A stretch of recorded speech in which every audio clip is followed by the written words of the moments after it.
सुभाष माकडवाला म्हणून दाऊदचा एक मोठा शूटर होता. ओके. सुभाष कुंची कुर्वे. हो. हां, विक्रोळीचा. त्याला आम्ही पकडायला गेलो. मी होतो, साळसकर होता. तर त्याच्याकडे 6 मे 1993ला संध्याकाळी 7 वाजता त्याचा आमचा हे झाला होता.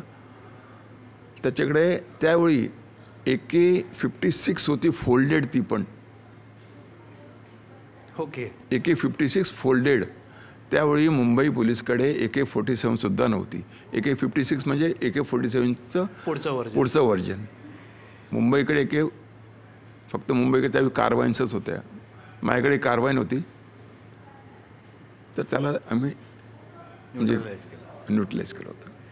आता साळसकर साहेबांचं आमची ही टीम वाचली होती, कारण त्याच्याकडे AK-56 होती. त्यांनी ब्रश फायर फक्त केला असता, त्याला चान्स मिळाला असता. त्याच्या लॅपवर अशी ठेवली होती. त्याला उचलायच्या आतच नाही, गाडी चालवत होता तो. ओके. गाडी थांबवली त्यांनी, आम्ही त्याची गाडी ठोकली. तो असं करायला गेला. आम्ही ओके. हां, म्हणजे मी 13 गोळ्या त्यावेळी फायर झाल्या होत्या. 13 गोळ्या. हां, ऑटोमॅटिकवर होता कारवाईन.